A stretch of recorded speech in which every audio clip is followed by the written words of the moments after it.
My name is Ejfa Caldas. I am a senior climate scientist at the Union of Concerned Scientists. I work in the Washington, D.C. office, and my background is in ecology and climate science. And I have worked my whole life, almost 30 years, with ecology and ecological systems.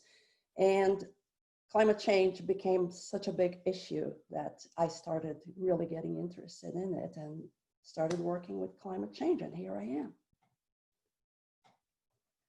Humans are a part of the earth and the environment, so they are not detached from it, as it may seem to many people who use this thinking to see Earth as an endless supplier of resources and services. Like humans are meant to dominate all species, which they are not. But guess what, like any supplier, if there is no restocking of basic supplies, or if some essential component of the process is missing, the resources disappear or cannot be made. So the same goes with dominance of other species. Each species has its own place and role in this earth. And even though that role may not always be clear to every person, it does not mean that it's not important. As I mentioned, my original professional training was as an ecologist, and ecologists always look for connections across all levels of this physical environment and all living things. Because of that, I usually look at things, trying to place them in the larger scheme, in the larger context of things. There is always beauty in anything you look, and you just have to know what and where to look for it. So once I started working with climate change, that holistic view of the ecologist follows me. I look at known impacts of global warming on physical and biological systems, and that potential interactions that can go poof, they can disappear because of global warming. Sometimes the impact is not clear or immediate, but knowing the sequence of events that global warming is likely to bring, extreme heat, extreme precipitation, stronger hurricanes, longer, more widespread wildfires, droughts, knowing all these impacts kind of affects me in ways that at the same time make me grieve and want to do something about it. So I fight because I can and because I really have no other option. So we know that Earth's climate is now changing faster than at any point in modern civilization. These changes are the result of human activities mainly, but the main thing is there is something we can do. It's not too late. So we have warmed up 1 degree Celsius. We want to stay at 1.5. We don't want to warm up too much. So all of this kind of creates the backstage for my work at the Union of Concerned Scientists. I would say that the change in how we live, how we eat, how we move around, how we do everything. And I know that, some people may hear me say this and think, how is this cutting edge? I mean, it's not a technology, but think about it. All over the world, people are used to living in a certain way. They have their preferred activities, their preferred foods, means of transportation. And here I'm mostly talking about wealthier people and nations, because of course there are disadvantaged segments in poorer countries that do not have the luxury of a choice in those matters. They simply subsist. But even for them, subsistence depends on a steady knowledge of things, past, the history of things, so to speak. How rain used to be, how animals used to travel, how water comes and goes and when, what crops thrive in what lands. So imagine all these things changing because of global warming. The subsistence would become, and has become already in many instances, impossible. So entire populations have migrated away from lands that are no longer fertile, where there is no more water, or where other conflicts arose. So as much, we must, and I did this aside here because we must emphasize the disproportionate impacts on communities of color and low-income communities everywhere, but particularly here in the United States, where we are. The disparities in distribution of, for instance, hazardous facilities, toxic pollutants, they are all near these low-income minority communities, and this goes mostly unnoticed by the unaffected public. So research has shown that people residing in these communities close to these chemical facilities are disproportionately African American or Latinx and have higher rates of poverty, lower incomes. So in the meantime, wealthier people, people with choices, continue to make choices that are not the smartest for the planet, for the disadvantaged people in particular, and for their own future. So I always say, if you can change your choices and make better choices, while you still have choices to be made, then it is so much better than having to change your ways because, well, there's no other choice, right? So if we don't change the way we live, the way we eat, the way we consume natural resources, the way we travel, a time may come when these choices are not available anymore. And you won't get to choose anymore. You will basically use what's there to use. So don't you want to have a choice? Make us more choice now. There's the hardest part. That's where I think that's the cutting edge thing, you know, because to change is hard. People don't like change. If we manage to change now, however, to the good options, we will continue to have choices in the future. You know, of course, there's technologies, carbon capture, storage, and more efficient vehicles, appliances, renewable energy, but I think that people really could lead the way in bringing change.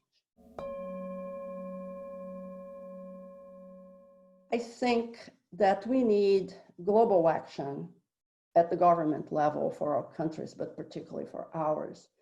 We need to see federal policies enacted on everything, that from housing, universal health care, protection of the environment. And we know a lot of these regulations have lately been dropped or have been affected by the current administration, and we need to keep fighting to really protect what we have. We need to fight for state and federal support. We need to fight for policies and legislation that will help us prepare, adapt to changes that are inevitable, to reduce emissions, carbon emissions, make better, more equitable adaptation choices. And by adaptation, I mean to deal with the impacts that we cannot avoid from global warming and from climate change. This is what we call adaptation. So adaptation measures are things for you to cope with what's coming and that you cannot avoid. Of course, we also have to fight the worst of these changes and avoid them if we can. And by that, to do that, we need to reduce the emissions, is what we call mitigation in the international parlance and the climate change parlance. So by doing those things, we have a better chance of addressing environmental and climate justice adequately. We also need local action at both government and industry. More and more corporations we are seeing are disclosing carbon emissions, and they are supporting emissions reductions in their businesses and in their investments. We need to keep pushing them, especially their shareholders, which kind of hold the purse, so to speak, right? But I would like to highlight the individual action, the personal level, to go along with what I said about people changing their ways of life. Don't be afraid to do your share, or use the argument that you are the only one person, nobody else is doing anything, why would I do something? No, what you do matters. As in 2012, the Union of Concerned Scientists did a study that showed that if every American reduced their emissions by just 20%, it would be like getting rid of 1/3 of our nation's 630 coal plants and replacing them with clean energy sources. That would make an enormous difference in global warming, right? It's a huge amount of emissions. Today we have even more people in the US, and there are many ways to reduce your carbon footprint, from transportation to your home, renewables, how you eat. So don't shy away to do your share, of doing your share. And also make sure to be actively involved in pushing for better policies at all levels, writing to elected officials, visiting them when possible. They always welcome their constituents, participating in calls for action, sign on letters that you think are important for the things that you think matter in this world.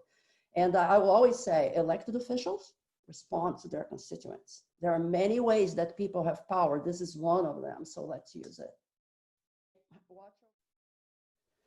The Union of Concerned Scientists was founded 51 years ago by physicists, mainly physicists from the Massachusetts Institute of Technology, MIT, and it was created and founded because those scientists were concerned about the misuse of nuclear power and nuclear technologies, particularly on warfare.